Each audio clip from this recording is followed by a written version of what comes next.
Wealth existed long before banks, corporations, and stock exchanges. It emerged back when people learned to accumulate resources, control trade, and influence others.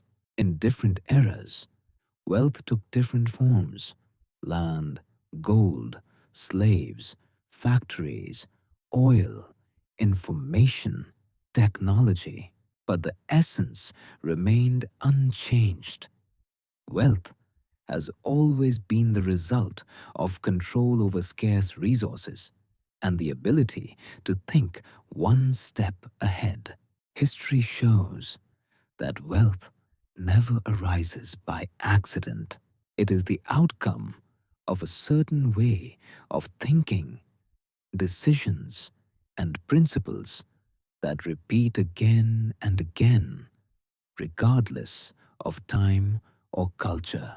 Some people and entire dynasties accumulated enormous fortunes, influence, and power, while others lost everything due to mistakes, greed, or an inability to adapt.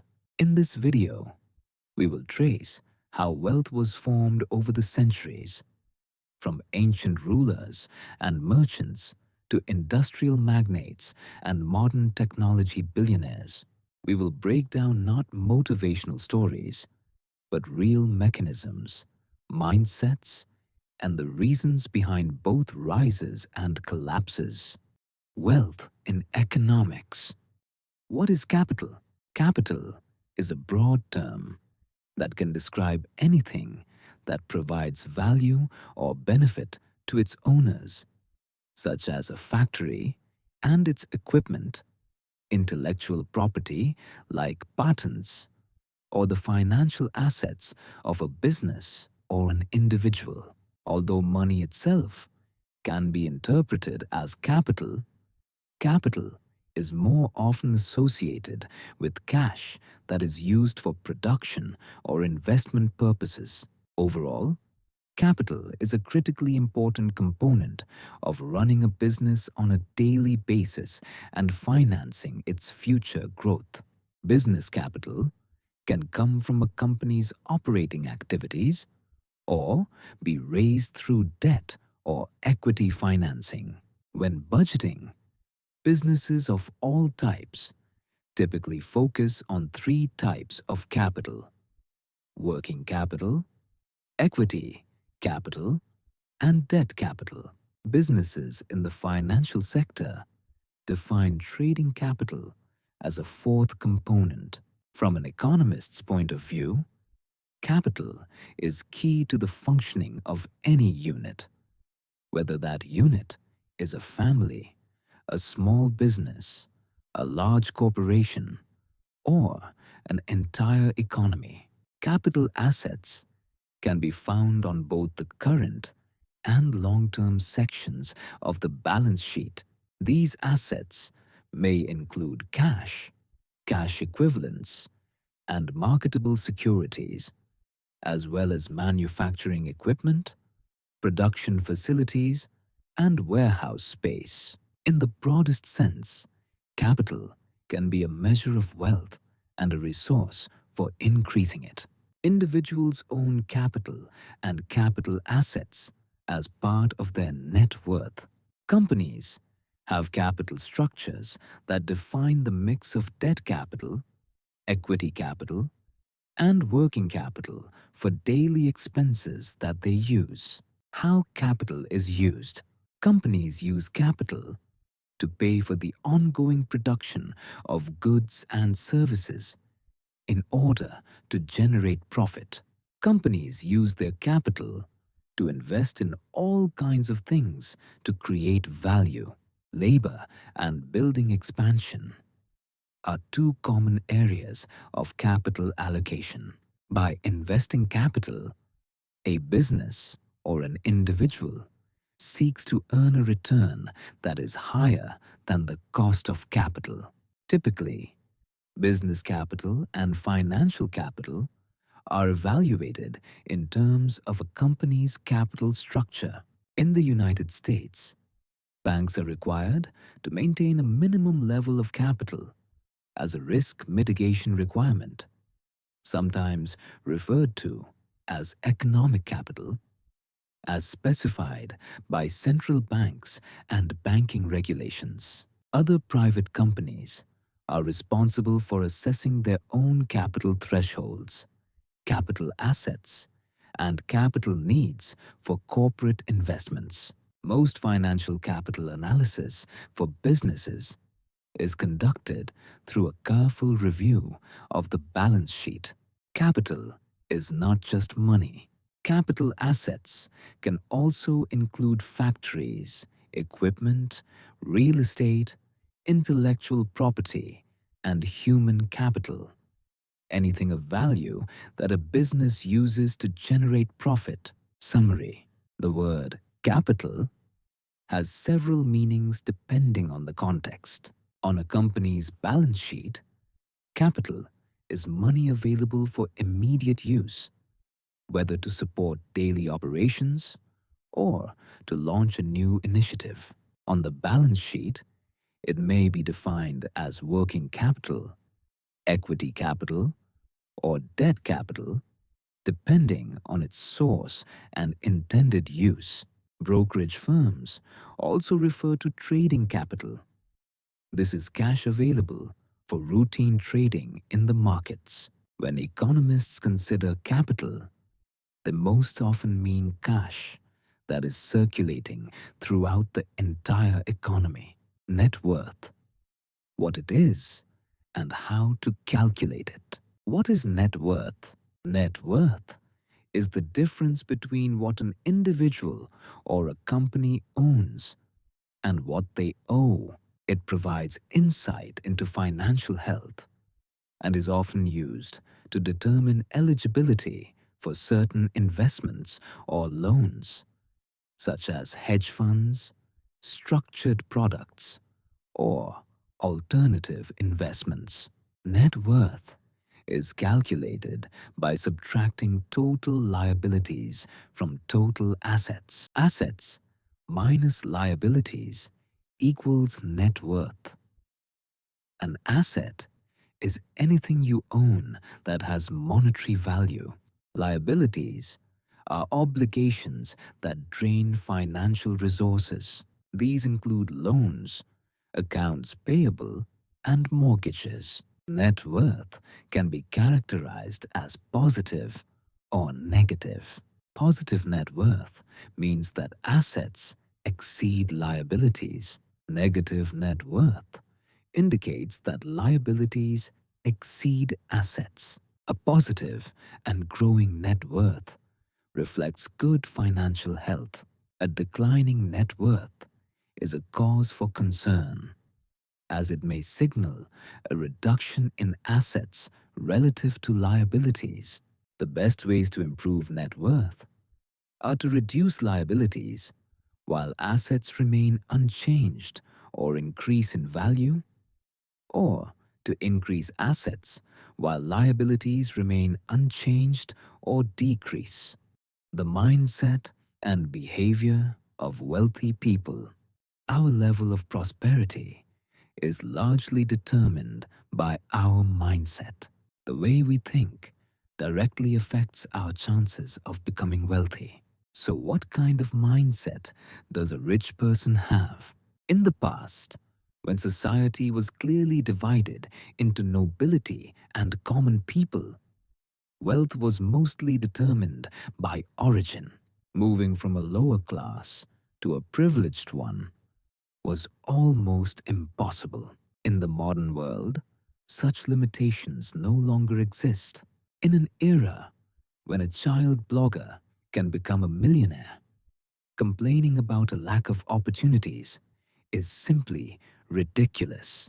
However, just as in the past, poor people usually remain poor for their entire lives, while the rich only get richer.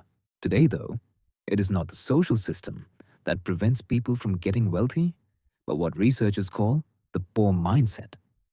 That is why, if you ask psychologists and business coaches why some people are rich and others are, Or, most of them will say the reason lies precisely in differences in mindset. Poor people are used to constantly having to solve immediate problems, especially financial ones. They simply lack the time and resources to think about long-term projects that will not bring instant benefits but could significantly improve their situation in the future. A poor person is more likely to go to a pawn shop to get a little money for food than to start a pawn shop or launch some other business. An average worker will spend a huge amount of time at an uninteresting and low-paid job to provide for their family, leaving neither the time nor the energy to start working for the future. And this is understandable because money is always needed here and now, while any business needs time to develop, requiring investment before it begins to generate profit. However, if this vicious circle is not broken, the situation will never change. Caution, lack of self-confidence, and fear of change are also traits typical of people who grew up in poor families. Researchers explain this by elevated levels of the stress hormone. When a person has to worry about hardships every day, this hormone remains constantly high, making cautious behavior the norm. At the same time, people who grew up in well-off families do not have these problems. They are confident, unafraid of risk, and inclined to seek new paths for self-realization.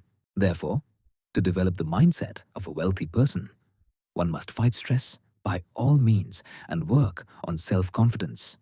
Engage in sports, spiritual practices, learn to detach from the problems of the present, and understand that the situation is not final. You just need to dare to make changes. One of the most common mistakes made by people who do decide to take the risk and start their own business is the belief that the business will begin to generate profit, if not immediately, then very soon. However, this happens rarely and is more the exception than the rule. Usually, as already noted, you will need to invest a significant amount of time before you receive your initial profits. Therefore, it is important to train yourself to think that the absence of quick success does not mean failure. With persistent effort, your business will inevitably bear fruit. And to make the wait for those fruits less unpleasant, you should engage only in work you truly love. Increase your self-esteem. Behind systematic failures, including financial ones, there is usually low self-esteem. This is a subconscious and sometimes conscious belief that you are not worthy of better things, that you are getting exactly what you truly deserve.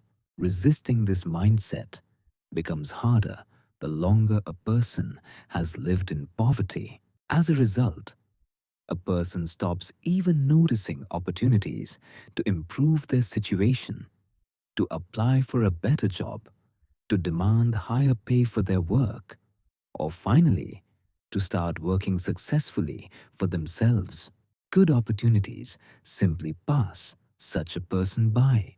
To change this, you need to learn to value yourself. And to have a reason for that, you must constantly work on self-improvement. Change your mindset. Get rid of clutter. When a person is surrounded day after day by old, worn-out things, clutter, and dirt, it subconsciously programs them for poverty. This happens because a poor person feels sorry to throw something away if it can still be patched up with tape and used. Do not be afraid to throw away old things. They prevent new ones from appearing. Practice shows that when you start getting rid of clutter, opportunities to acquire new things emerge. And this is not magic, but a feature of how the subconscious works. Ruthlessly discarding the old, you train yourself in a new belief. You are worthy of better. The subconscious, in turn, has the ability to influence how we perceive what happens to us. And correct perception is the key to correct actions, which will ultimately help attract money. The psychology of perceiving money. Stop being afraid of it.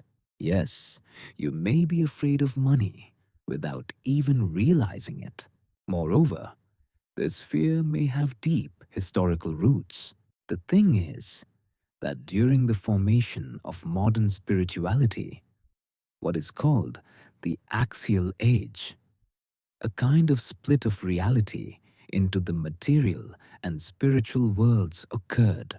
It was believed that the attractions of the earthly world interfered with understanding spiritual realities. These attractions, of course, included money.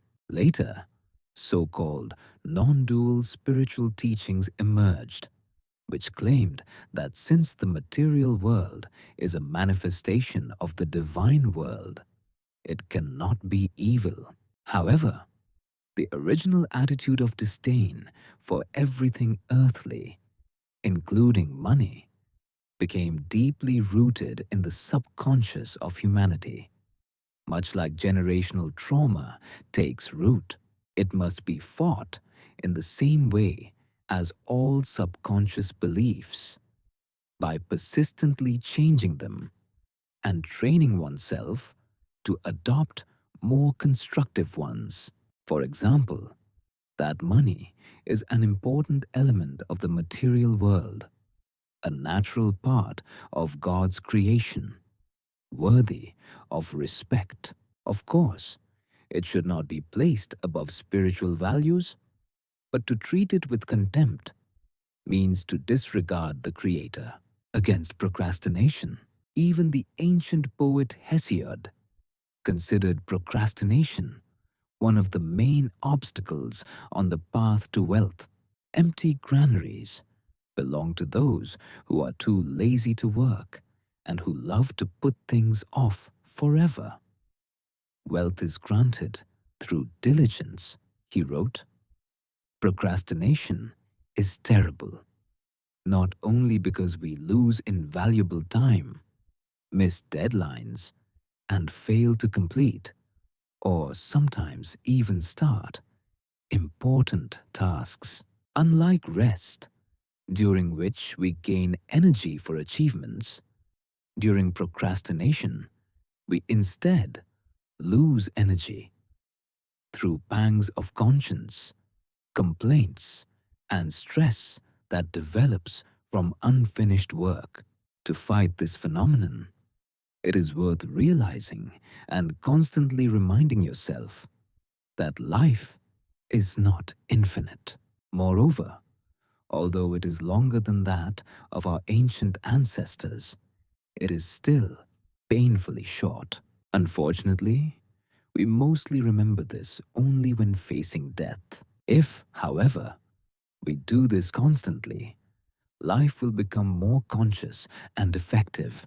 It is no coincidence that mystics of all times have claimed that death is the best teacher. The practice of many psychologists and business coaches shows that financial success can be achieved by understanding how to think correctly, training yourself in a new way of thinking typical of wealthy people, and forming the right mental attitudes that contribute to wealth accumulation. We hope that our advice will help you with this. 7 principles of the mindset of wealthy people. Wealthy people are confident that habits have a very strong impact on their lives. Yes, wealthy people claim that bad habits and addictions lead to poverty, while good ones create potential for growth and development. Wealthy people enjoy communicating with others and readily make new connections. The powerful of this world consider having and expanding contacts as a potential for growth and development. Thus, the more acquaintances and friends you have, the greater your chances of developing a successful project and launching a promising business. Saving and accumulation are extremely important. Most wealthy people became successful because they knew not only how to earn a lot, but also how to save and grow their accumulated wealth. Successful people are confident that they build their own destiny. Mostly, poor people believe in fate and do not try to resist setbacks. Wealthy people, on the other hand, take greater responsibility for their lives, do not complain about fate, and try to change their lives for the better. Wealthy people are satisfied with their life and work. Wealthy people become wealthy because they live their work, enjoy it, and strive to develop. Poor people, by contrast, are generally dissatisfied with their lives. Their work usually does not suit them, and they lack proper motivation for serious financial growth. Wealthy people care about their health. Every wealthy person values their life and health because they consider it their main resource. After all, frequent sick leave and poor physical health interfere with achieving goals and reduce income levels. Wealthy people are ready to take risks. To get rich, most successful business people have had to take risks, and quite often, risk provides an opportunity to earn a lot, although it can also lead to failure. Only those who do nothing never make mistakes. Mechanisms of wealth creation. The leverage rule. What leverage is and why it is needed.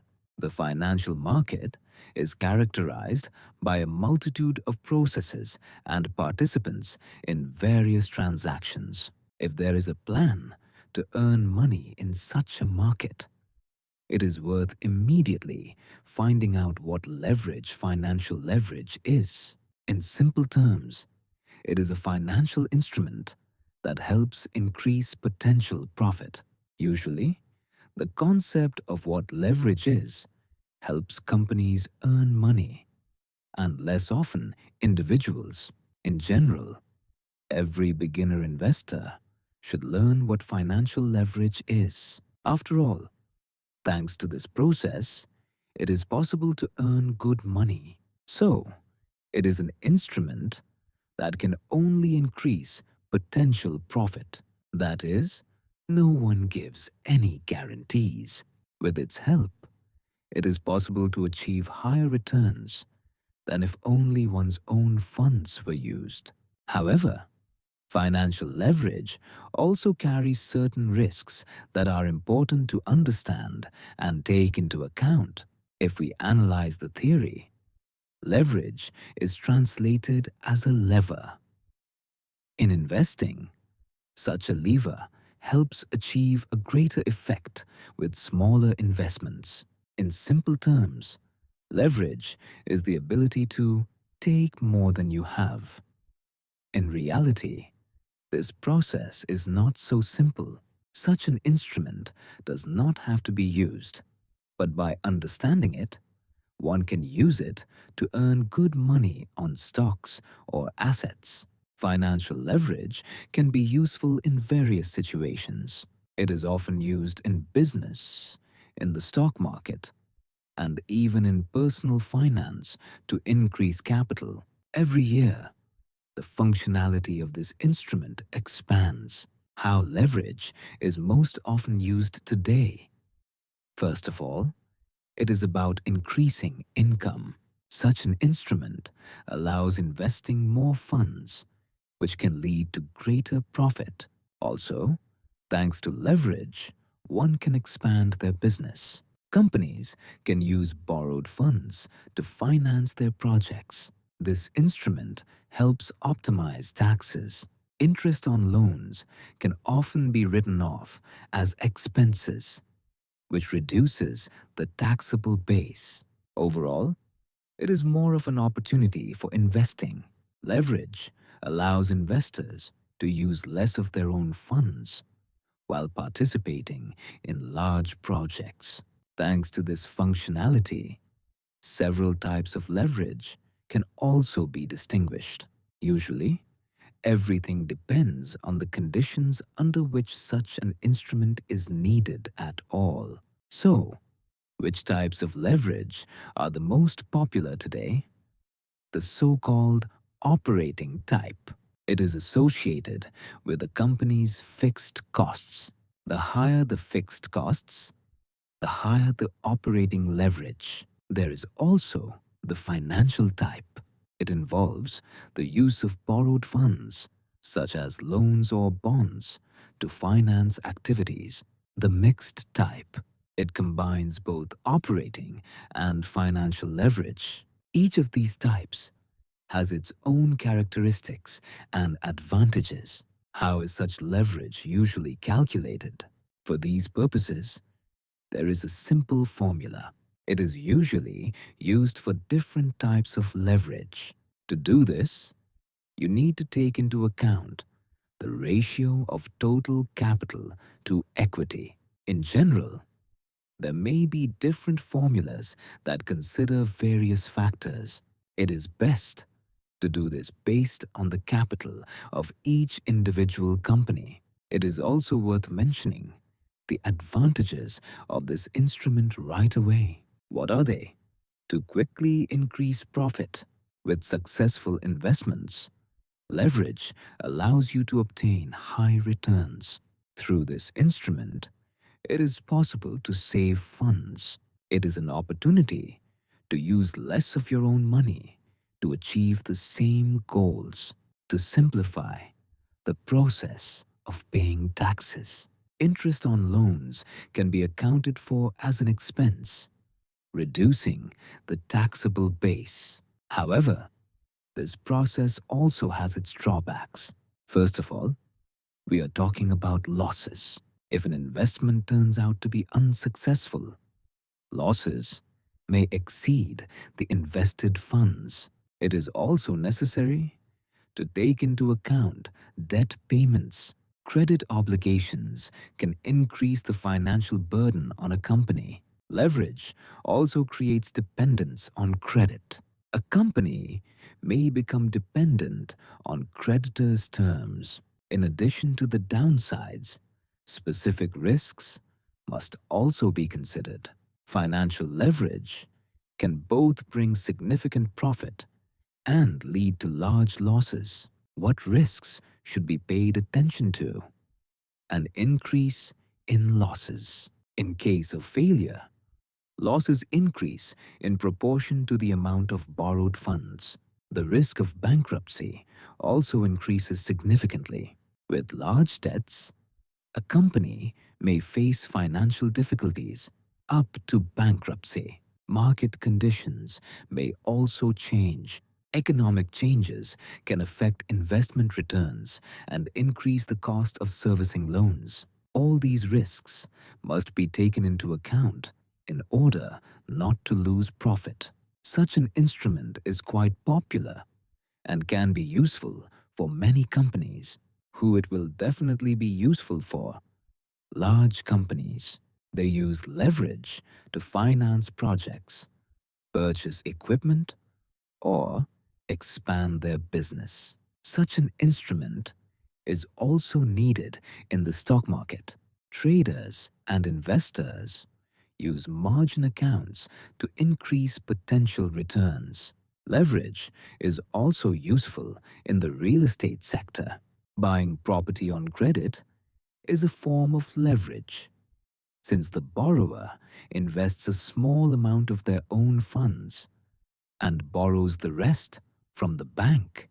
However, any individual can use this accessible instrument. That said, leverage involves risks that can be managed. What needs to be done for this? Immediately define your obligations. Assess whether you will be able to repay the debt in case of failure. It is also better to consider diversified investments. You should not invest all borrowed funds in a single asset.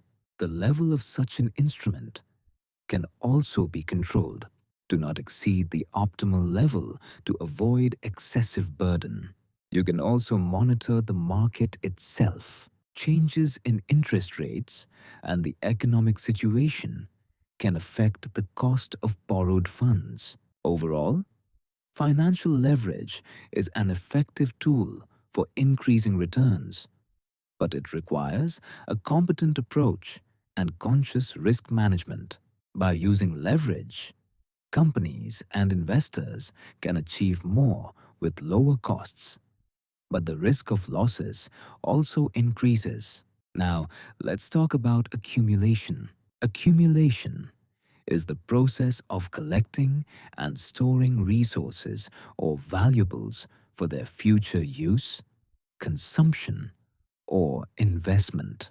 This phenomenon can be viewed from different perspectives depending on the context, but we are primarily interested in the economic one. First of all, it is important to define your own financial goals and create a clear plan to achieve them. This involves analyzing income and expenses, identifying opportunities for savings, and forming a budget. You can start accumulating money with a few simple steps. Set financial goals. First, determine what you want to save money for. This may be purchasing housing, children's education, or creating an emergency fund. Assess income and expenses. Analyze everything in detail to understand how much money you can set aside each month. This will help create a realistic budget. Choose an accumulation method. This may include keeping money in a bank account, investing in securities, or using specialized savings products. Following these simple but effective steps will help develop the habit of saving money and ensure financial well-being in the future. There are various methods that make it possible to gradually build a reliable financial cushion. Let's look at the most effective ways to save money that will help preserve and grow your savings. Method 1. Automatic saving. Set up an automatic transfer of a certain amount from your main account to a savings account each month. This helps you save money in a disciplined way without extra effort. Some banks offer special programs that allow you to set up automatic transfers to a savings account under various conditions, rounding up the balance to 10 hryvnias, 50 hryvnias daily, dropping the change after each purchase, deducting a certain percentage from each amount credited to the main account. This method helps save money almost unnoticed, but over a few months, a fairly decent amount can accumulate. Method 2. The 10, 20, 70 rule. Any incoming funds to the account, salary, bonus, proceeds from selling an unnecessary item, etc., should be distributed according to the following scheme. 10% set aside for savings, 20% spend on entertainment and unforeseen expenses, 70% distribute across expense categories: food, utilities, transport, Communication. Those who have already tried this method say that saving this way is quite easy, but not very fast, since savings make up only 1/10 of income.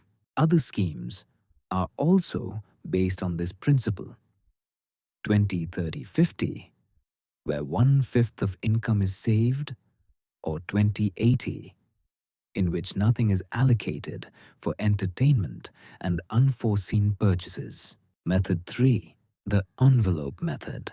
According to the rules of this method, you should prepare several envelopes, such as utilities, medicine, food, entertainment, savings, and so on. Into the last envelope, you must put 10% of any income and distribute the remaining money proportionally according to needs. At the end of the month, unused funds from all envelopes are transferred into savings. Money can be spent only from the envelope intended for that purpose. If, for example, the entertainment envelope is already empty, transferring even a small amount into it from food or medicine is prohibited. King Solomon. Solomon was not just the richest man of his time. His reign was a masterclass in combining enormous resources with hard-earned wisdom. Solomon possessed resources that far exceeded the fortunes of modern billionaires. Historians and economists have tried to estimate Solomon's wealth using various models. According to the most conservative estimates, his wealth is valued at $2 trillion in today's money. That is more than Elon Musk, Jeff Bezos, and Bernard Arnault combined. When it comes to wealth, who better can we learn from than a man whose riches surpass those of modern billionaires? However, the book of Ecclesiastes, attributed to Solomon, shows that without a moral and spiritual foundation, even immense wealth leads to emptiness. Each of us has heard at least once in life about the wisdom of King Solomon, but not everyone knows who he was by origin and what exactly made Solomon famous. King Solomon was a renowned statesman, sage, and writer. He was the son of David and Bathsheba and was proclaimed king during his father's lifetime. His enemies rejoiced, believing that an underage boy would not be able to rule rationally and that the country would become vulnerable. But everything turned out quite the opposite. Despite his young age, Solomon proved to be a very talented and wise youth. He managed to raise the country from its knees and rationally distributed responsibilities among state officials. It was during his reign that Israel reached the peak of its wealth and power. However, Solomon is known to us not only for his political activity, but also for his literary work. In the Bible, probably no one is given as much space, except Moses, of course, as King Solomon. His simple parables with deep philosophical meaning make a strong impression. They are relevant at all times, teach wisdom and rational thinking, and make one reflect on their actions and their attitude toward others. Solomon is credited with the Song of Songs, Proverbs of Solomon, as well as Ecclesiastes, which are included in the third part of the Old Testament. Many stories and legends were composed about the wise ruler. According to one of them, Solomon judged two women who could not divide a child between them. He suggested cutting the baby in half. Then one of the women began to cry and begged to leave the child alive and give it to the other. That is how he understood which of them was the true mother. As we can see, the figure of King Solomon is outstanding for the history of all nations. By his example, he teaches us to be wise, kind, loving, and generous. Interesting facts about King Solomon. The real name of King Solomon, Shlomo, was Jedediah, beloved by God. The nickname Solomon, peaceful, he received because, unlike his father King David, he practically did not wage wars. King David had many wives who bore him many children. Solomon was not the eldest son, so he was not the only one with a claim to the throne. At the decisive moment in the struggle for power, Solomon was supported by the high priest Zadok, the prophet Nathan, and most importantly, the commander of the capital guard, Benaiah. The renowned military commander, Joab, supported Solomon's brother, Adonijah. However, Joab commanded a militia that still had to be assembled. Therefore, Solomon was crowned and became king, while Adonijah was left with nothing. Later, he was accused of treason and executed. Everyone knows that Solomon was called the wisest of all people.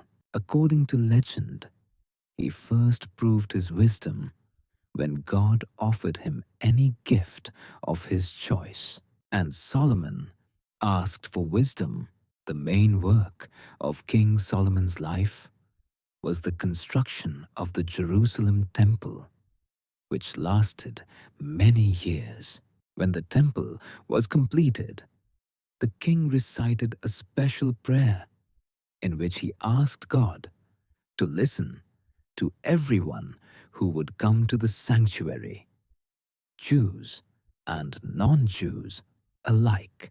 It is traditionally believed that Solomon was the author of 3 biblical books. In his youth, he wrote the love poem, Song of Songs, Shir Hashirim. In maturity, the instructive collection, Proverbs, Mishle, and in old age, the somber book, Ecclesiastes, Kohelet, which begins with the words, Vanity of vanities, all is vanity. Wishing to remain at peace with his neighbors, Solomon decided to form alliances with all surrounding peoples. He took many wives, reasonably believing that no one would go to war with relatives. His most advantageous marriage was to the daughter of the Pharaoh, the ruler of mighty Egypt.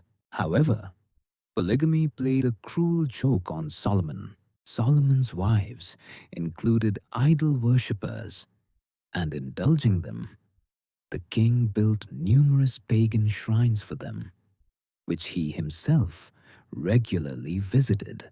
For this, it was prophesied that after his death, his kingdom would fall apart. And so it happened. Solomon's son, Rehoboam, did not inherit his father's wisdom. He failed to find common ground with his subjects. As a result, 10 of the 12 tribes separated from Jerusalem and formed a separate kingdom of Israel. King Solomon is a hero of many literary works. He is often attributed with magical abilities, understanding the language of animals, and having power over jinn. Prince Volodymyr Sviatoslavovic, one of the greatest statesmen of Kievan Rus, was compared to King Solomon. First, because in his youth, like Solomon, he had many wives. And second, because after accepting Christianity, he built the first stone church in Rus, the Tithe Church in Kiev. After Solomon's death, under his successor, the inexperienced and arrogant Rehoboam, The people of Israel split into two kingdoms. The larger part, 10 tribes, went over to Jeroboam of the tribe of Ephraim. Around 928 BC, these two parts came to be known as the Kingdom of Judah and the Northern Kingdom of Israel. From the moment of the division, fierce rivalry began between them, which exhausted their internal and external strength, something their neighbors were quick to exploit. Already during the short period of Rehoboam's reign, the Egyptian pharaoh Sheshonq I made a swift raid on Judah, captured and plundered Jerusalem and many other cities of the land. He immortalized his victory in images and inscriptions on the wall of the great Karnak temple. With the break of political unity, a break in religious unity also began. In the kingdom of Israel, for political reasons, a new cult was established, which consisted of worshipping the God of Israel in the form of a golden calf at Bethel. Despite the zealous efforts of the prophets as champions of true worship of the one God and monotheism, the new cult took root and inevitably led to a deviation into corrupt superstition and idolatry, which contributed to the complete decline of moral norms and the weakening of the socio-political condition. The entire history of the Kingdom of Israel is, for the most part, a constant internal struggle for power and political upheavals. Medieval financial dynasties. The Medici. To understand what is happening with banks today, it is worth looking at how they were invented in the first place. The Medici family, the forefathers of modern banking, did the following as early as the late 14th century. They managed to bypass the biblical ban on usury. Though every second person did this, they created the first holding structure, which made it possible not to physically move money between cities, but to carry out clearing operations. They decentralized management and assets, which greatly protected them from local political interference. In other words, this family realized that it was necessary to engage not only in business lending, not only in currency exchange, but also in all trade transactions. It should be said that the equivalent of SWIFT in those years were the so-called Tavoli, banks that operated in city squares, where records were entered into books in the presence of witnesses. Since they did not have an extensive branch network, their business was not very stable. And the Medici are also the people thanks to whom we know the Ninja Turtles. They actively supported painters and sculptors. This was the most effective PR method of those times. Thus, Cosimo de' Medici took Donatello under his patronage, and Lorenzo di Piero de' Medici noticed the young Michelangelo and drew him into the architectural life of Florence. Obviously, the family did all this not just for fun, but because they persistently and purposefully seized influence and then protected their investments. In the Middle Ages, Italy was completely fragmented. There were several strong and wealthy trading republics: Venice, Florence, and Milan. At that time, independent Florence was governed by honorable men who owned large tracts of land, while the poor constantly rebelled. And when the nobility lost power, it was taken by people of less noble origin, but already possessing money. For example, the Medici family Without aristocratic lineage, ordinary merchants who strove in every way to see the world. Over time, their political interests would outweigh their banking ones.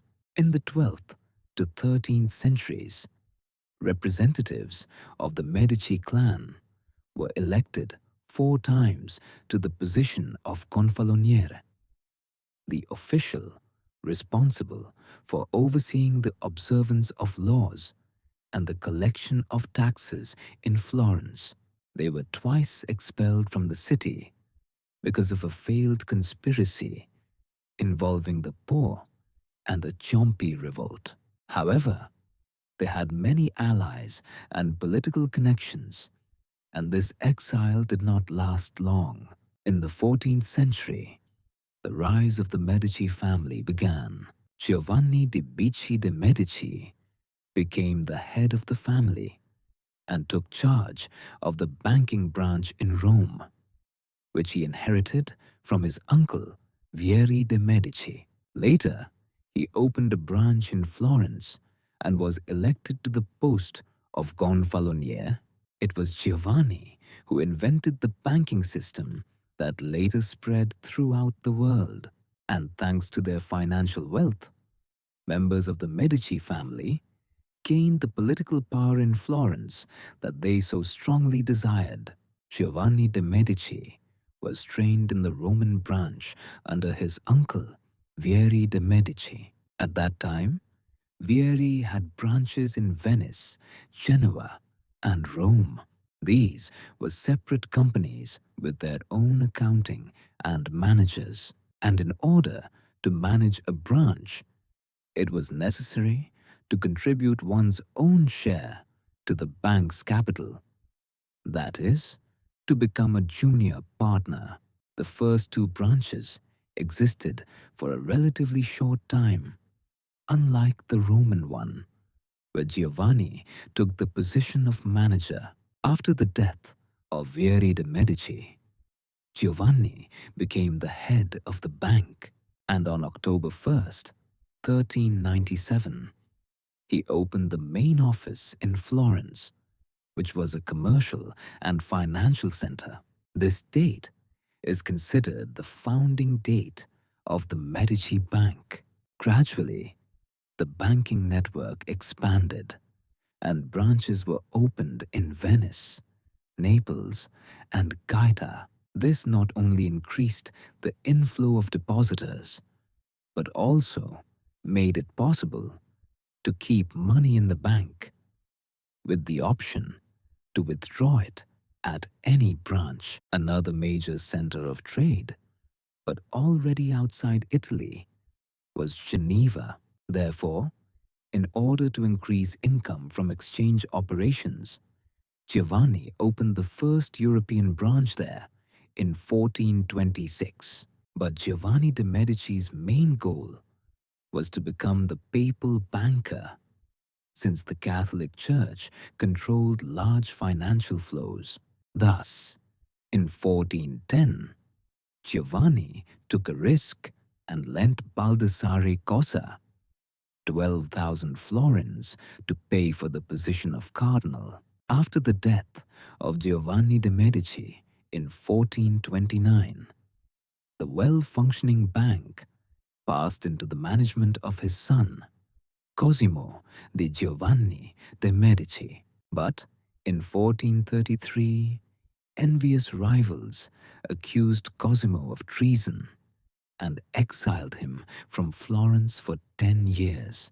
Cosimo went to Venice together with his bank, his clients, and the merchants connected to him. This outflow of capital had a significant impact on Florence. A year later, Cosimo was pardoned and returned in order to fully subjugate Florence. Public relations played a major role here. Cosimo invested heavily in what we would now call public projects. He opened the first public library in the city. Under Cosimo de' Medici, the bank reached the peak of its development. New branches opened in Milan, Pisa, and Ancona, and even far beyond Italy, in Bruges, Avignon, and London.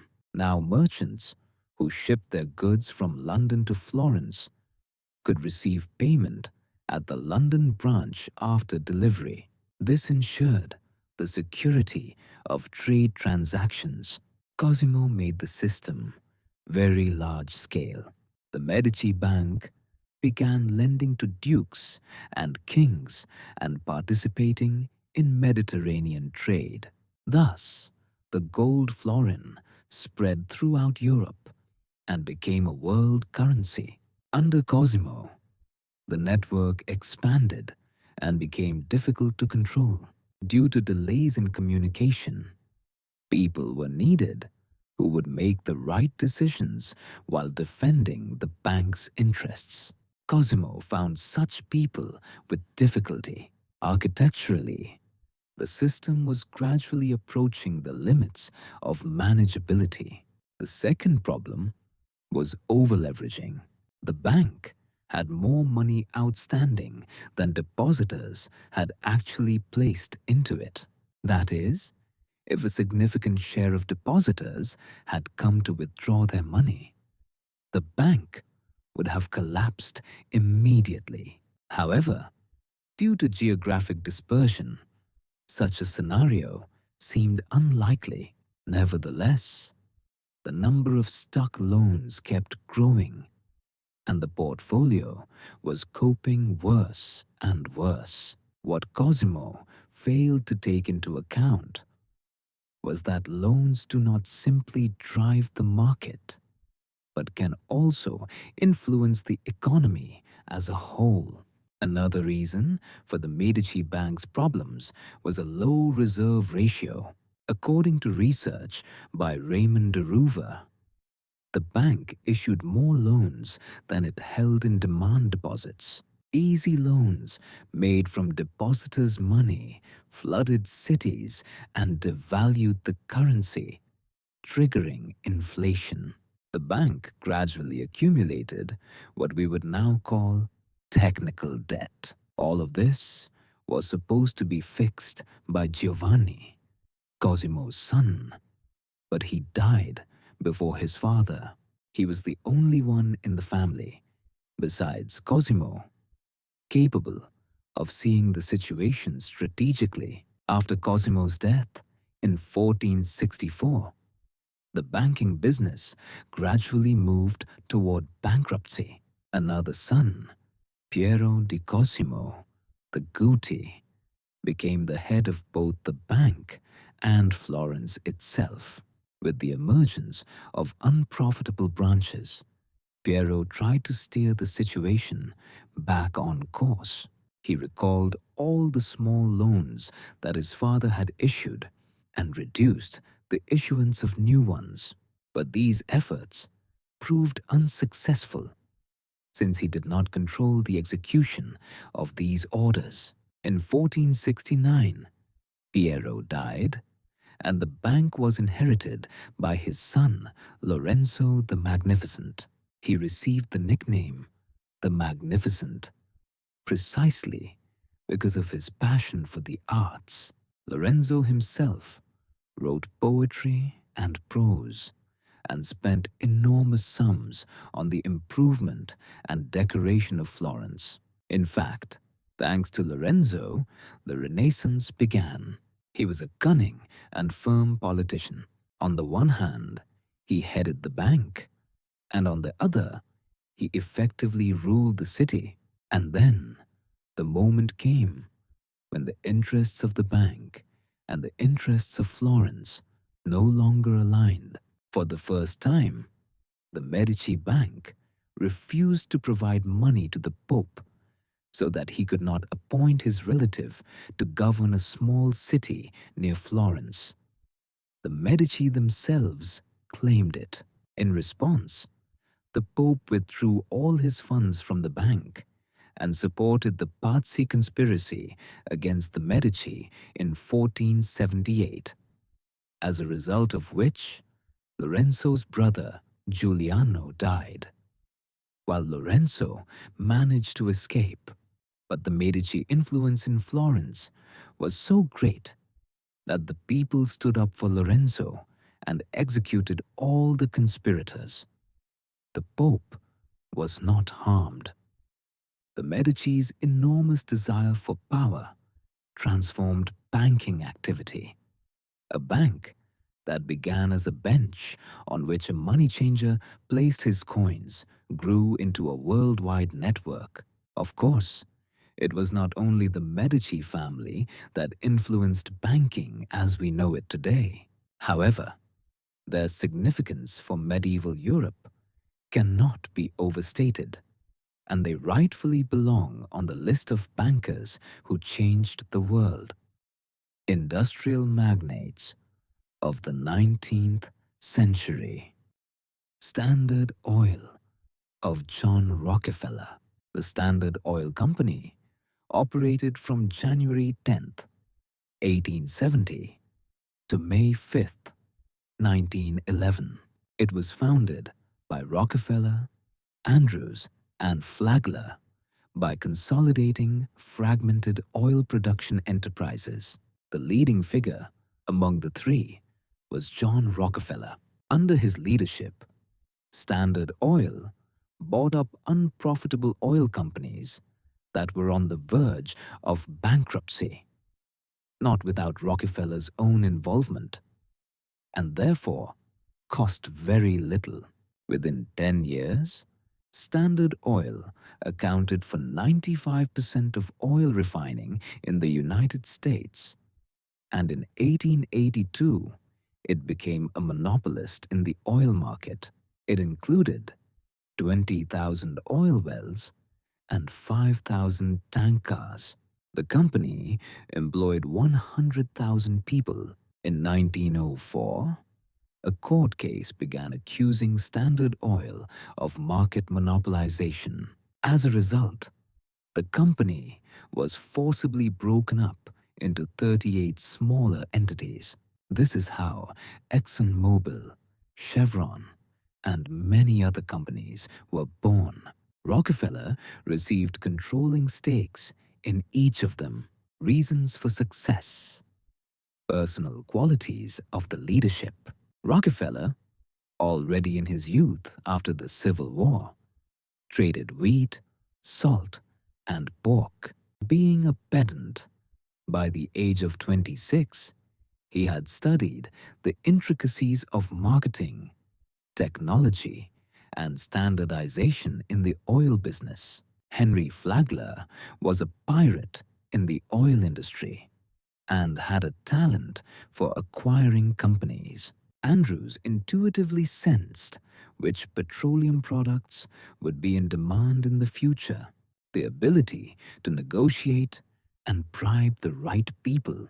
As a result of such actions, the authorities turned a blind eye to the dirty methods used by businessmen against competitors. Shares for workers. According to the company charter, employees received shares as payment for their work. In this way, Rockefeller motivated people to work productively.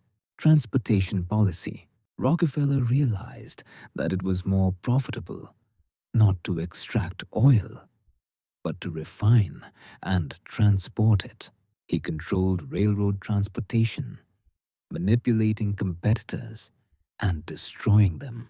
For example, he made a secret deal with railroad management under which Standard Oil received discounts on freight transportation. By refusing to buy barrels for transporting oil at $2.50 each, the company produced its own at a much lower cost.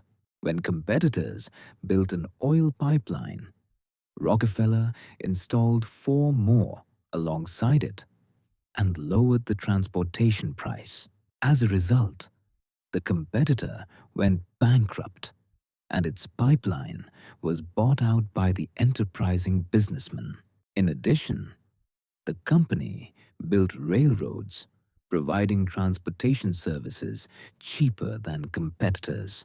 It also purchased tank cars for oil transportation, leased them to competitors, and then terminated the lease agreements so that the lessees would suffer losses.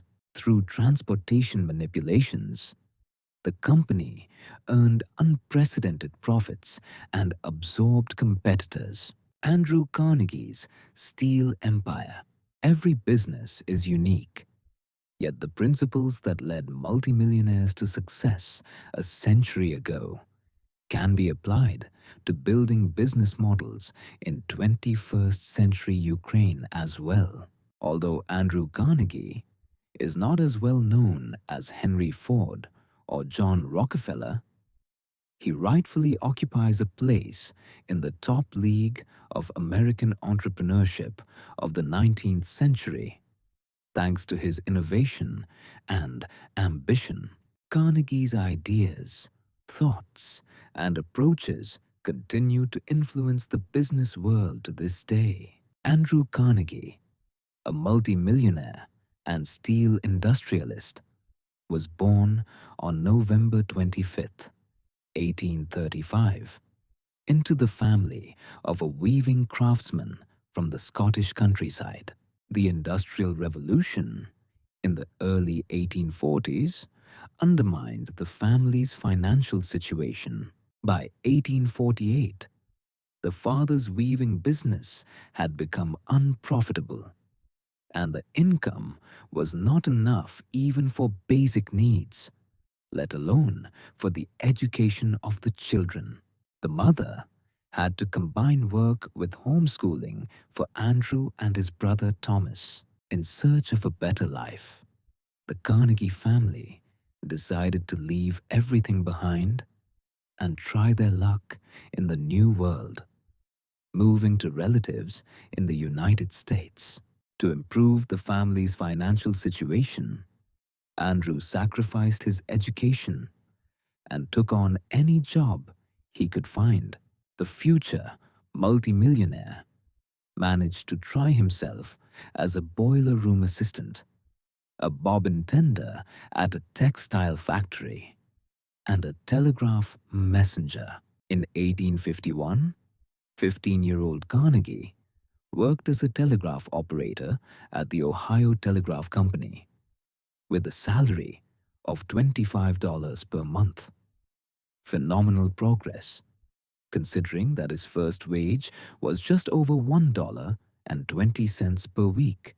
Carnegie noted the uniqueness of the knowledge and experience gained during this period. I felt that I was standing on the lowest rung of a ladder that I was destined to climb.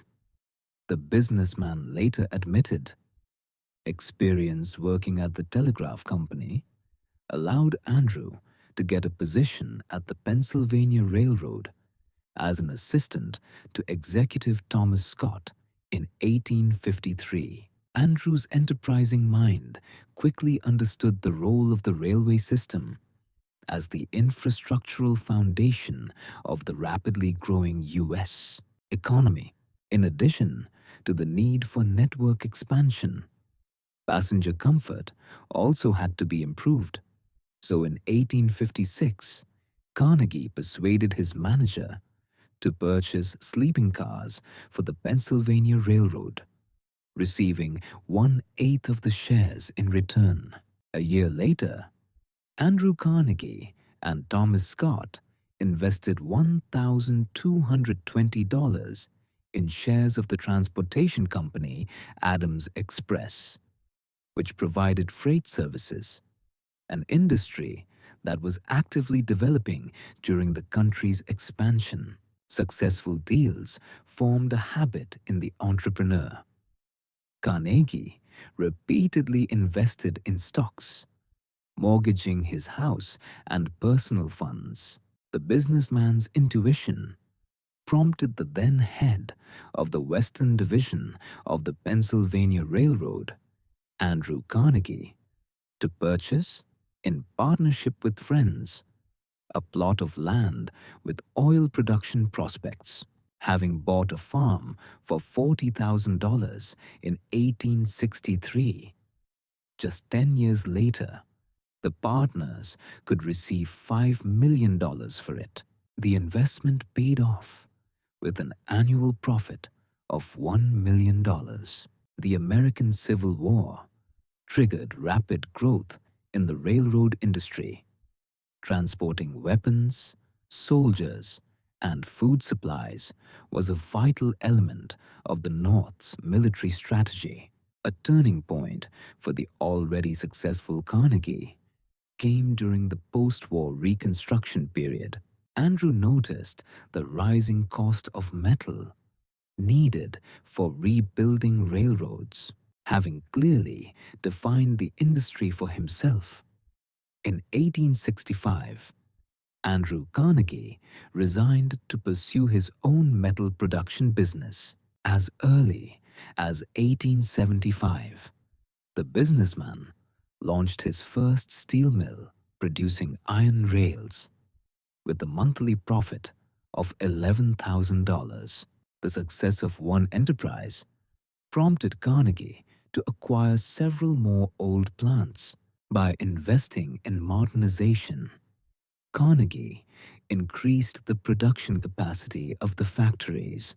By the end of the 1880s, the Carnegie Steel Company became a leader in the pig iron and steel-making industries, with the production volume of 2,000 tons of metal per day.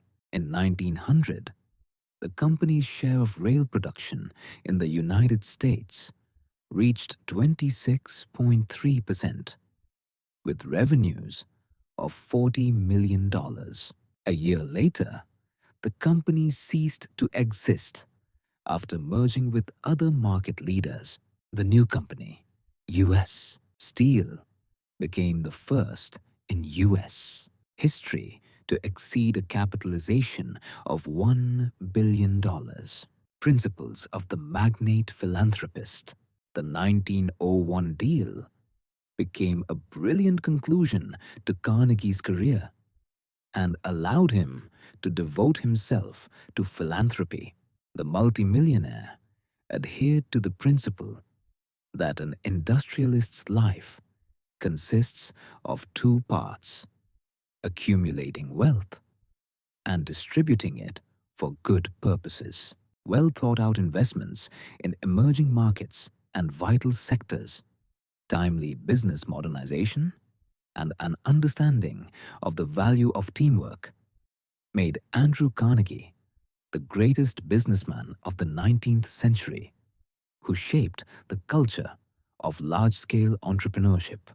Carnegie emphasized the value of the ability to concentrate and to do more than expected.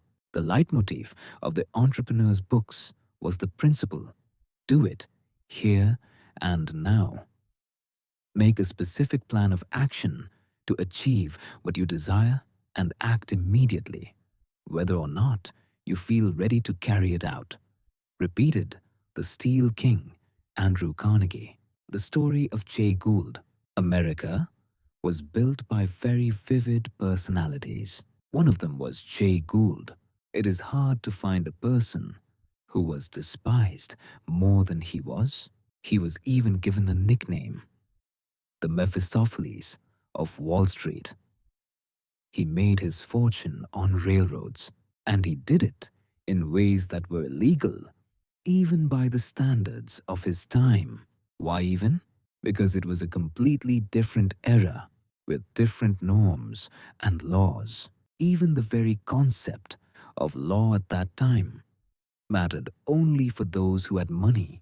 Falsification, bribery, raiding, ignoring the interests of other shareholders. All of this was normal practice back then, and it was the only way to survive in the wild jungle-like conditions that dominated American business at the time. He first began speculating in railroad stocks in 1859. During the American Civil War, he became even more deeply involved in these speculations. He bought shares of small railroad companies cheaply, often using methods to drive prices down in order to buy even cheaper. Then he merged companies, falsified revenues, and sold shares of the companies he created at inflated prices. When new shareholders realized they had been deceived and had bought a bankrupt business, stock prices fell again, and Che would once more devise new schemes of deception. This man was ahead of his time, at least in the sense that even 100 years later, similar practices were used on Wall Street. Financial crashes and the loss of wealth. The crisis of 1873 was one of the most severe in world history.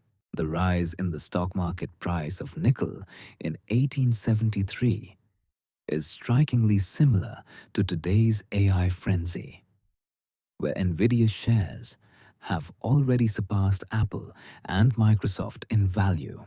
The period from 1871 to 1873 throughout Western Europe was a time of extraordinary commercial activity, founding mania and industrial growth, as well as a strong economic upswing in England.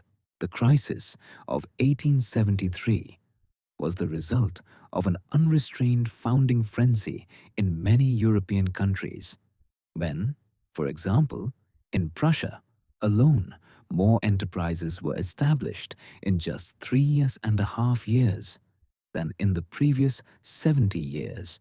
Stock market speculation, especially in Vienna and Berlin, was colossal.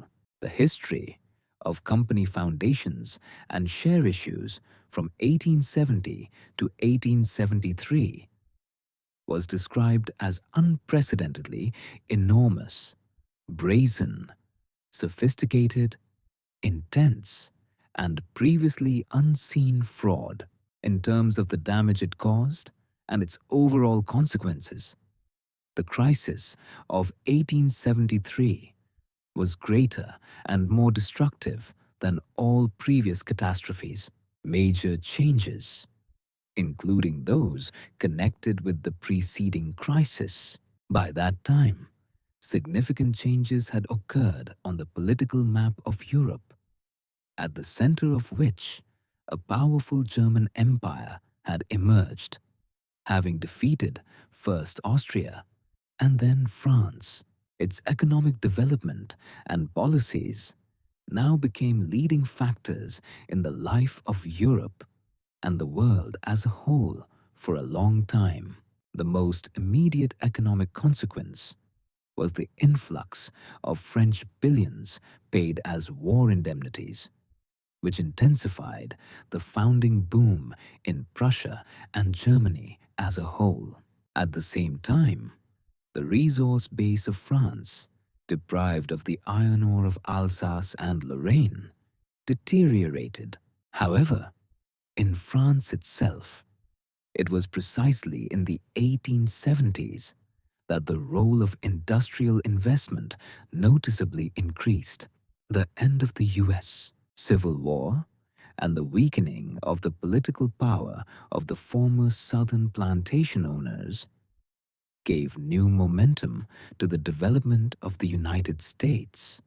They began to develop even more dynamically. In May 1873, a stock market crash occurred in Vienna, where speculators had overplayed municipal loan securities and become deeply entangled in land speculation.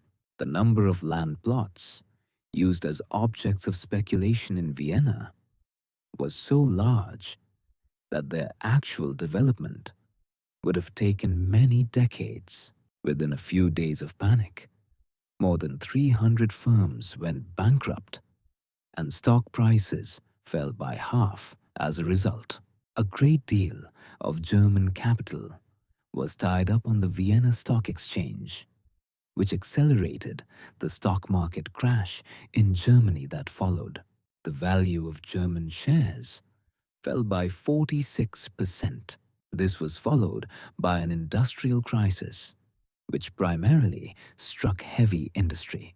In the United States, the stock market crash occurred later, in September 1873. However, already in early January 1873, problems began at the large firm J. Cook and Company, which had formed a syndicate for railroad construction.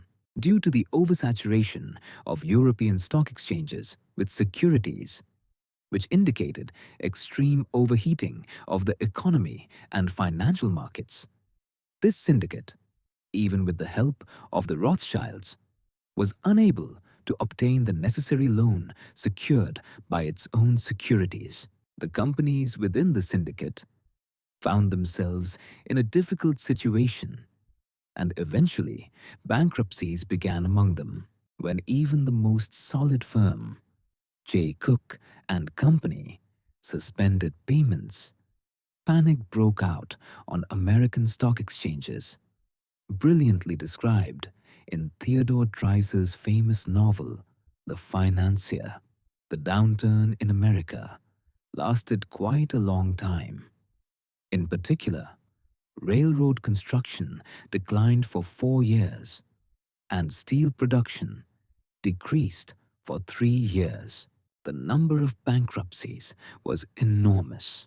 In the years 1876 to 1878, an average of at least 9,500 enterprises went bankrupt each year. The Great Depression was one of the deepest and longest economic crises of the 20th century, beginning in the United States in 1929 with Black Thursday on the New York Stock Exchange. It quickly spread across the world, causing mass unemployment, business bankruptcies, social upheaval, and political instability.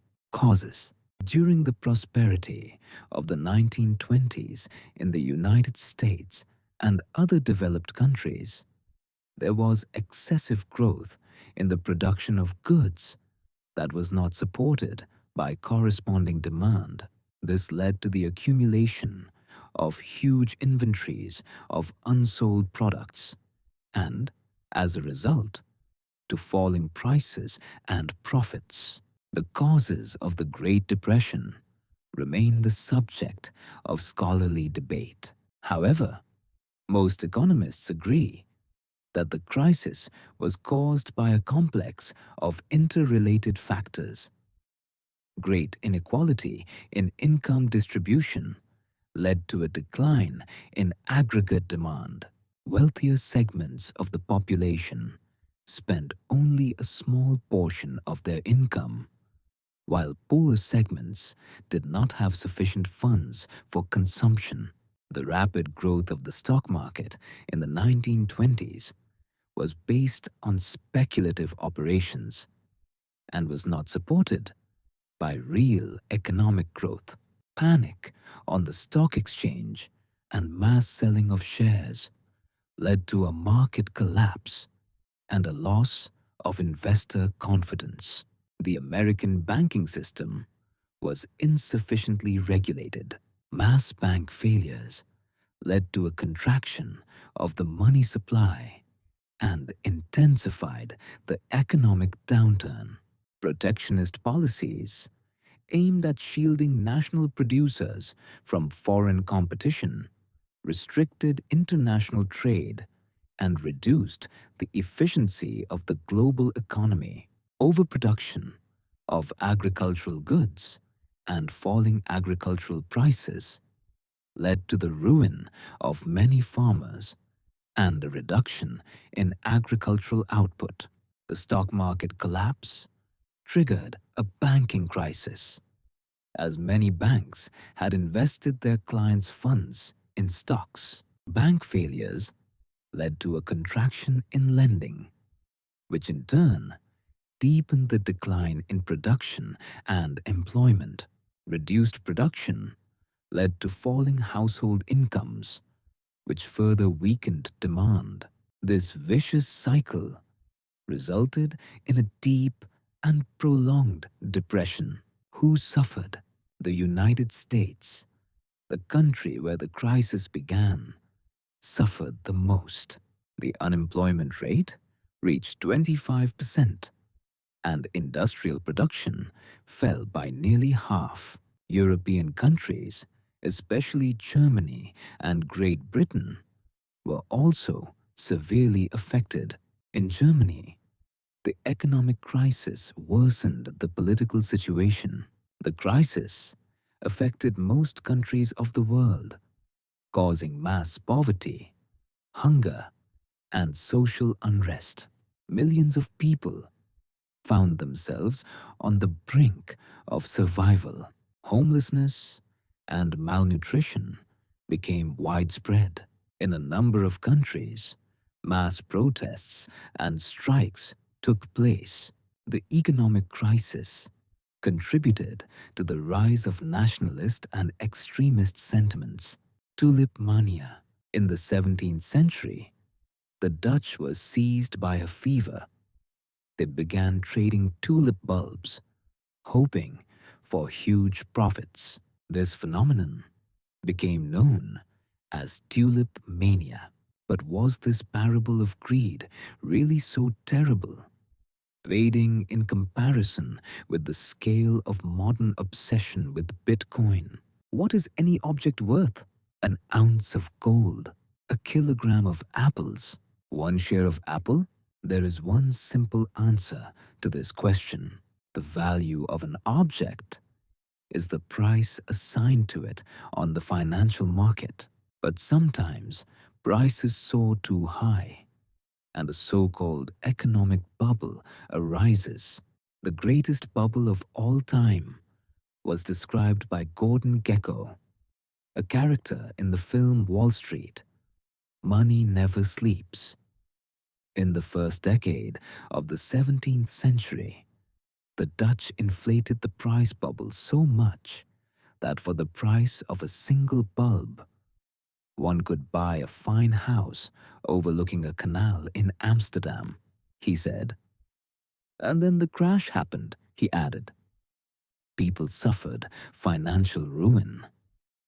The so-called tulip mania had a lasting effect. And in 2018, it manifested itself again.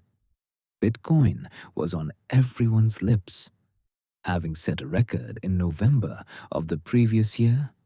But since then, its value has been unstable.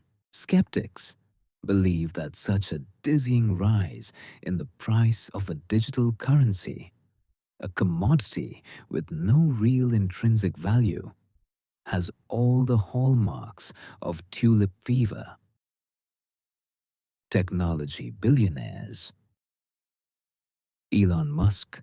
The name Elon Musk is now heard everywhere. He is one of the richest people on the planet. His companies, Tesla, SpaceX, and Neuralink, are constantly mentioned in news headlines. And a single post of his on Twitter can significantly change the value of cryptocurrencies. Elon's path to success was not rapid. He spent years working on various businesses and building a powerful personal brand.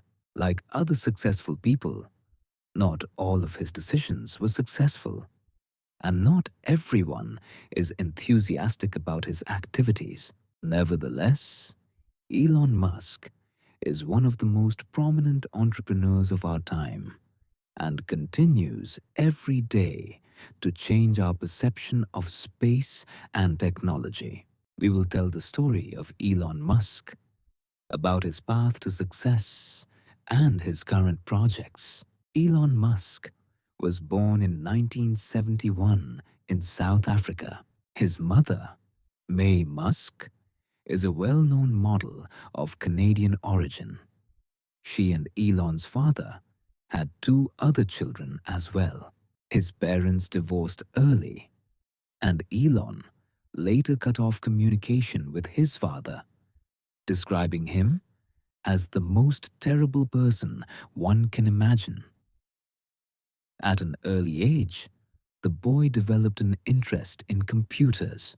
By the age of 10, he began learning programming, and at 12, he sold the code he had written himself for a video game for $500. As Elon recalls, in childhood, he was a strange and withdrawn boy, often subjected to bullying in groups, and once he even ended up in the hospital after other boys pushed him down the stairs. The first project. This period is also known as the dot-com bubble, when a large number of internet companies emerged. Their shares quickly soared in value, which attracted even more attention to the internet and forced other companies to reorient their activities. The startup of the Musk brothers, called Zip2, was engaged in developing software that allowed various publications to place online city guides on their platforms. In other words, they enabled newspapers and media outlets to host maps and routes. Although at first they had to live very frugally and constantly work under constrained conditions, eventually the Musk brothers secured contracts with the New York Times and Chicago Tribune. They managed to significantly expand the business and later sold the company for $307 million in cash. After receiving money from the first successful project, Musk became a co-founder of X.com. It was an online payment service that allowed users to make payments via email. At that time, the startup was one of the first online banks to have federal insurance. This made X.com more reliable in the eyes of customers, and within the first few months, more than 200,000 people joined it. Soon afterward, in order to prevent competition, the company merged with Confinity, which had its own payment service, PayPal. Over the next few years, Musk managed to both take and leave the position of CEO of the merged company, which was eventually renamed PayPal. Ultimately, in 2002, the service was acquired by eBay, and Musk, as the largest shareholder with an 11.7% stake, received more than $100 million. Back in 2001, Musk became interested in space exploration. He was fascinated by the idea of testing whether it would be possible to grow food crops in miniature greenhouses on Mars. According to Elon's plan, this project was supposed to make space exploration one of the main interests of the general public. Unable to gather the required number of partners and the necessary equipment, Musk decided to found his own company, SpaceX.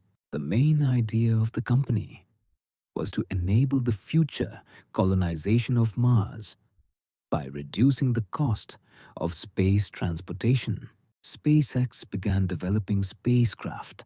Although the first 3 launch attempts were unsuccessful, in 2008, Falcon 1 became the first privately developed liquid-fueled rocket to reach Earth orbit. Over the entire existence of SpaceX, Falcon 9 rockets have flown and been relaunched more than 100 times.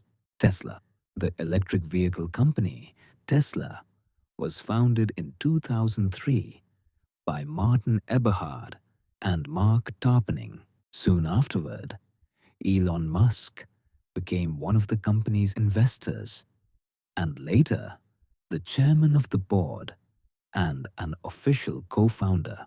The company's name is a tribute to the world-famous electrical engineer and physicist Nikola Tesla. The official goal is to help accelerate the transition to sustainable transport and energy through electric vehicles and the use of solar energy. Tesla planned to begin production with a premium class sports car and then move on to more mass-market vehicles. In 2006, Musk managed to attract the attention of investment funds and major entrepreneurs, including the co-founders of Google, and raised an additional $100 million in funding.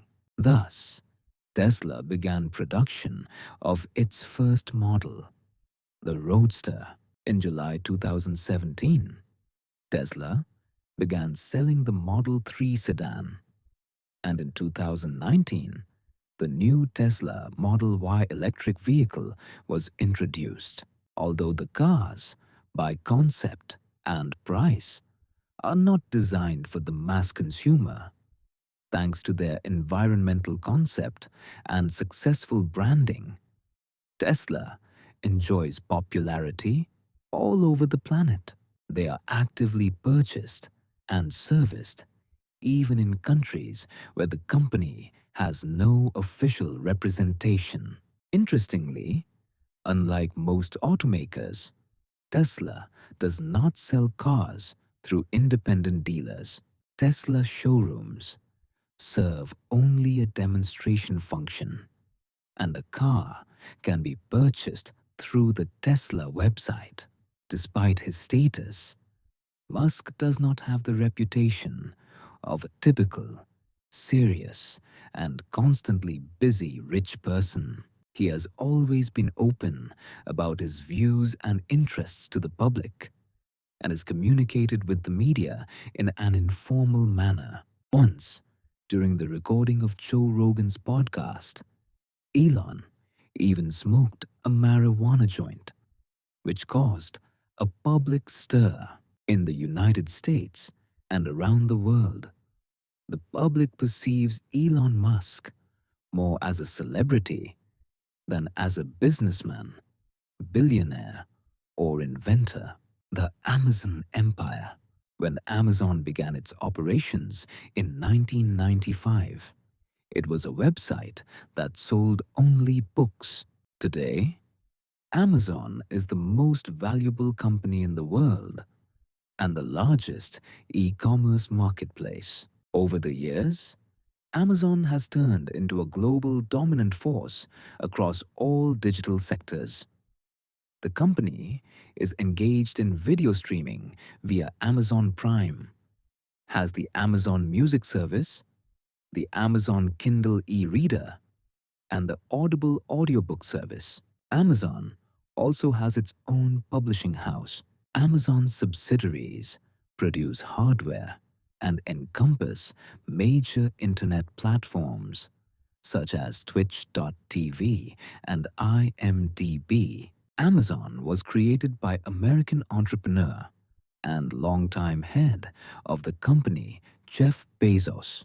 In the early 1990s, he was developing a network for international trade, but at one point, he left his position as a vice president at a Wall Street company, moved to Seattle, and decided to found an online bookstore. In 1995, Jeff, running the company from his garage, launched a website that sold books. Bezos chose the name by browsing a dictionary. He settled on Amazon because the word described something exotic and unusual, exactly how he envisioned his internet company. According to Jeff, the Amazon River is the largest in the world, and likewise, he planned to make his store the largest bookstore on the planet. Another reason for the name was that it began with the letter A, which would place the company at the top of alphabetical listings. In 1998, the store began selling music CDs and later video products. The assortment expanded to include MP3, CDs, various electronics, software, video games, clothing, furniture, food, and toys. There is even a corporate legend according to which Jeff assembled his first desk from a door. And that is why in Amazon offices some desks are also made from doors to remind employees of the need to save money. Year after year, the company's success grew, and eventually, Amazon decided to take the next step. Taking advantage of its vast number of warehouses, the company created a unified, fast delivery service. This quickly increased product sales. Amazon strives to be an innovator in all areas. The company constantly tests new services and operating models and introduces various innovations into its workflow. In 2016, Bezos stated that his company was the first in the world to deliver a product to a customer using an unmanned drone. And in 2017, Amazon opened the world's first automated supermarket, Amazon Go. The store operates without cashiers. To purchase goods, you need to download the app, receive a unique QR code in it, scan it at the turnstiles, take the items you need, and then you can leave the store. The store uses cameras and sensors that record which products the customer puts into their basket. Another interesting concept from the company is Amazon 4-Star. This is a premium store in New York's Soho district that features products rated 4 stars and above. The Amazon website selects the most desirable and frequently purchased products, and they are sold in the store by specific categories. Next to the price tags are cards with excerpts from online reviews and ratings, which customers can read before making a purchase. Since its founding, the company has faced criticism and accusations regarding its actions. Amazon has repeatedly been accused of providing surveillance and facial recognition tools to law enforcement agencies, of partnering with the CIA, of evading the payment of government taxes, and more. The biggest debate surrounding Amazon is, of course, the issue of monopoly. Many people believe that the company gained a dominant position in various markets through unfair practices and now actively hinders small and medium-sized businesses from breaking into the industry. Amazon is also known for its harsh working conditions for employees. The company uses strict selection processes, a system of metrics, and competition among workers. Former and current employees have repeatedly criticized Amazon in the media for intolerable working conditions within the company. Modern collapses. The failure of WeWork's IPO. In the investment world, the IPO of WeWork was supposed to be one of the major events of the year. Instead, the valuation of the largest co-working network fell several times over, and its stock market debut was cancelled. This gave some analysts grounds to say that the co-working business model had failed. To some extent, WeWork's fall was expected. One large co-working network, Regus, is already publicly traded.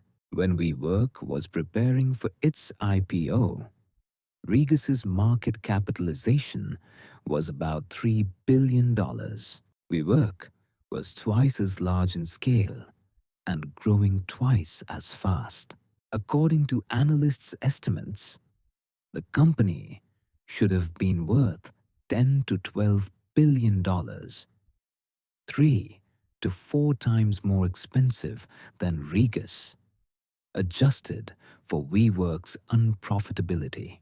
But analysts' valuations differed radically from the views of WeWork's founders and investors. They valued their company at a cosmic $60 to $100 billion. Today, all the blame for the company's failures is placed on its founder, Adam Neumann, and rightly so. His role in the unrealized expectations was key. Neumann undoubtedly has many strengths. He is a great inspirer, fundraiser, and negotiator. And building such a huge network is also a task far beyond most people. But before the IPO, all these advantages were outweighed by one major drawback: the lack of corporate experience. If you look at Neumann's background, you will see 5 or 6 startups that went bankrupt. Then he created a co-working space that he later sold for more than $10 million. And with that money, he founded WeWork. That's the entire background. There is no serious corporate experience there. Of course, Neumann could have filled this gap by hiring experienced top managers with relevant expertise, and he certainly did hire them. But since Neumann himself was so charismatic that he listened to no one, he simply ignored all the advice of financial analysts and top managers. And he continued to talk about a technology company valued at more than $50 billion. And that wasn't all. Neumann took out loans secured by WeWork shares. With that money, he bought real estate and leased it to his own company. He registered the We brand and then sold it to his own company for $5 million. He set himself an outrageous salary. All of this points to an immature company and serious problems in corporate governance. And most importantly, before going public, it is advisable to show profits, ideally for 4 to 6 quarters before an IPO. A company should demonstrate positive EBITDA that gradually improves, even by 1% or 0.5%. Investors love that. But WeWork went into its IPO with the thesis: we are unprofitable, and we may remain unprofitable until we take over the entire world. In the eyes of any investor, this is complete inadequacy. As a result, the market showed that the company is not worth more than $50 billion. As its founder, Adam Neumann, and his investors from SoftBank believed. The company is worth proportionally to Regis's valuation, about twice as much as its competitor, valuing it at $8 billion. SoftBank took control by acquiring a controlling stake and showed Adam Neumann the door. The collapse of FTX. For cryptocurrencies, 2022 became a period of a bear market. Bitcoin lost more than 75% after reaching an all-time high of $69,000 in November 2021. Federal Reserve rate hikes, investors fleeing risk amid rising money costs, and the war in Ukraine became the main drivers of the decline. Another catalyst was the collapse of Terra Luna in July as a result of which the leading cryptocurrency fell, testing the strength of the level formed by the 2017 highs. Then came a period of prolonged consolidation. Technical analysts agreed that the market had found a bottom and that Bitcoin, followed by altcoins, could later begin a recovery. But in November, the crypto community was hit by another unpredictable blow. The giant cryptocurrency exchange, FTX, collapsed, pushing Bitcoin below the $16,000 mark. FTX was a large and successful cryptocurrency exchange, standing alongside Binance and Coinbase.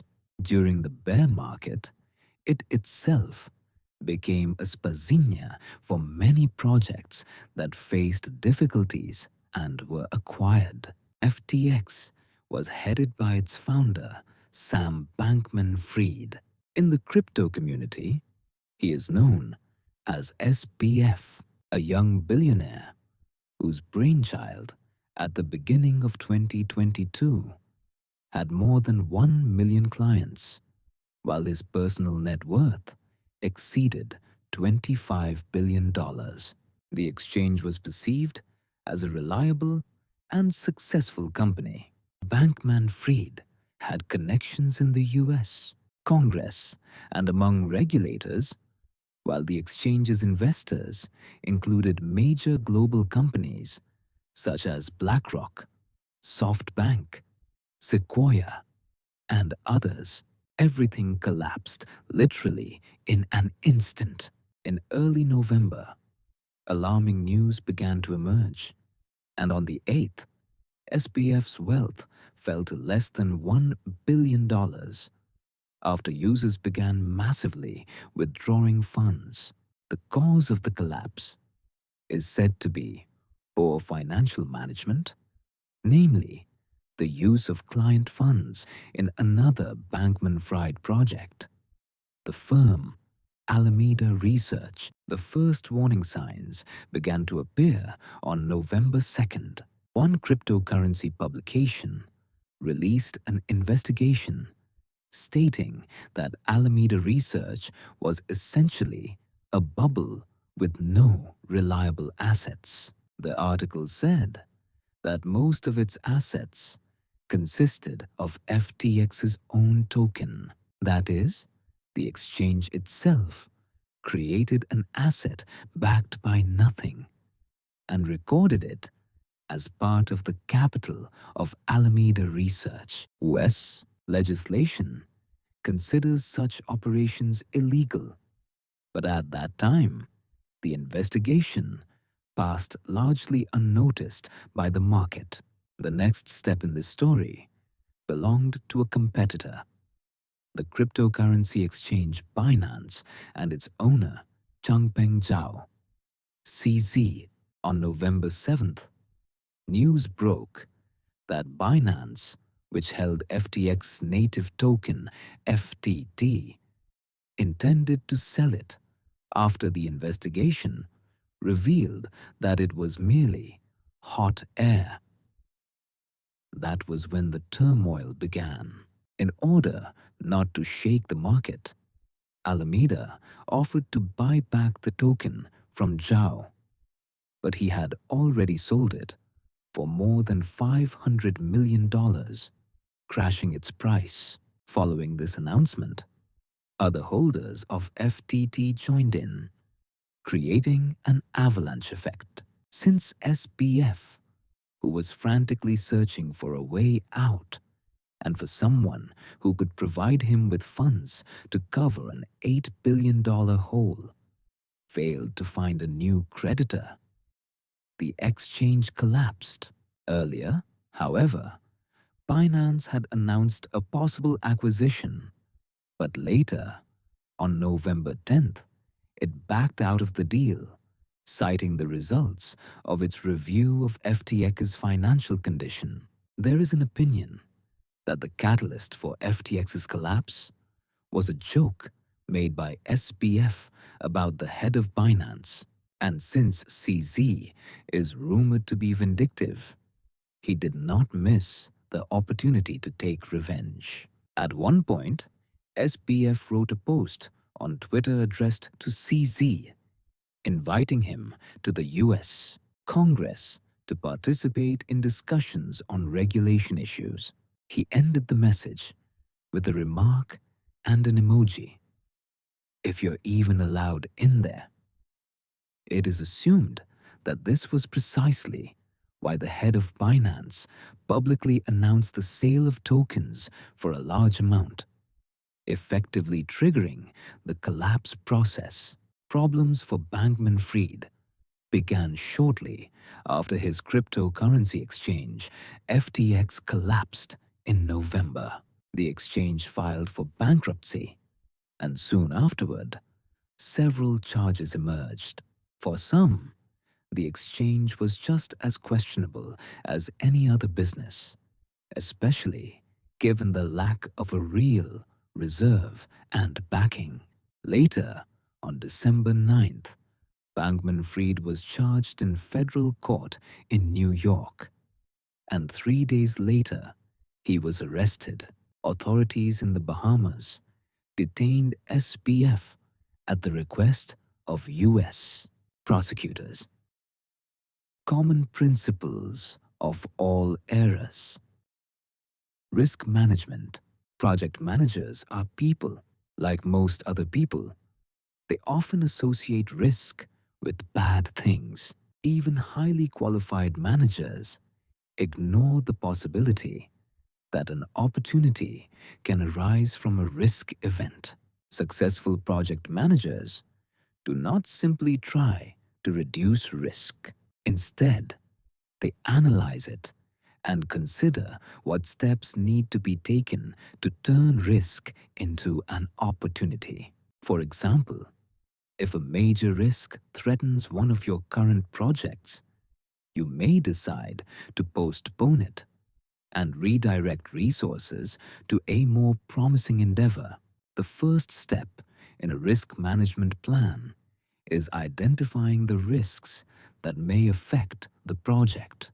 However, project teams often fail to distinguish between causes, events, and consequences. As a result, they lose focus on the actual risk events. A risk cause is an existing circumstance that can create a risk event. If your developer is overloaded with too many projects at the same time, you are facing a risk cause.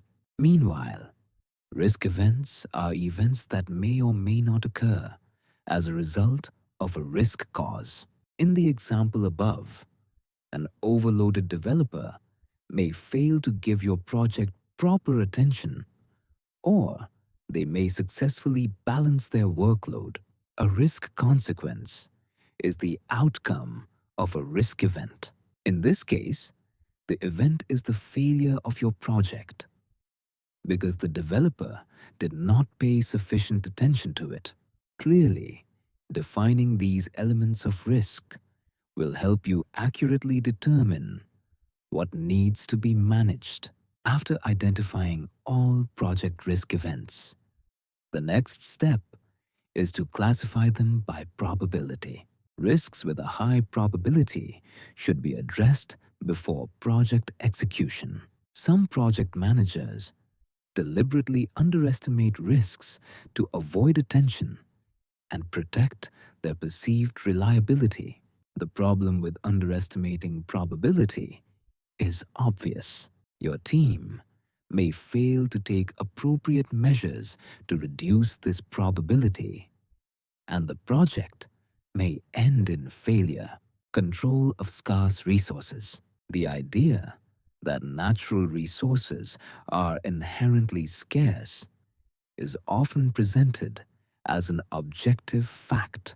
However, upon deeper examination, it becomes clear that this belief is not merely a matter of limited reserves, but is influenced by human factors such as greed and the pursuit of power.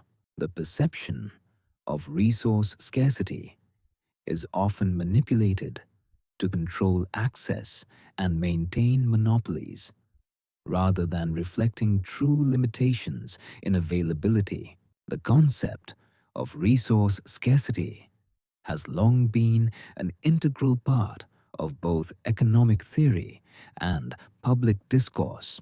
It is widely accepted that natural resources such as oil, minerals, and fresh water exist in finite quantities, leading to the belief that their depletion is inevitable as populations grow and consumption increases.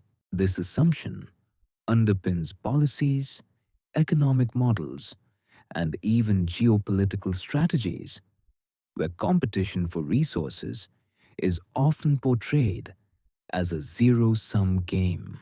However, the notion that scarcity is an inevitable natural phenomenon is not universally true. Rather, it can be argued that scarcity is often a social construct shaped by human greed, political motives, and economic interests. The reality is that resource distribution is heavily influenced by socio-political factors, often prioritizing the interests of a select group at the expense of the broader population. This raises the question: does the world truly face an absolute shortage of essential resources? Or is this perception deliberately created? Historically, control over resources has been a central factor in power dynamics, shaping empires, colonial expansion, and modern nation-states. The 19th and early 20th centuries saw rapid industrialization, fueled by the exploitation of fossil fuels and minerals, often extracted from colonized territories. These historical patterns of resource control have left a legacy in which access to resources is unevenly distributed, favoring countries and corporations with greater economic influence. In the modern context, global capitalism has intensified competition for resources, often leading to the reinforcement of scarcity narratives. For example, organizations such as the Organization of the Petroleum Exporting Countries, OPEC, are known to influence oil prices by controlling supply. Similarly, in the technology sector, rare earth minerals are vital for the production of electronics, yet access to these resources remains limited due to monopolistic practices, particularly by countries that dominate their extraction.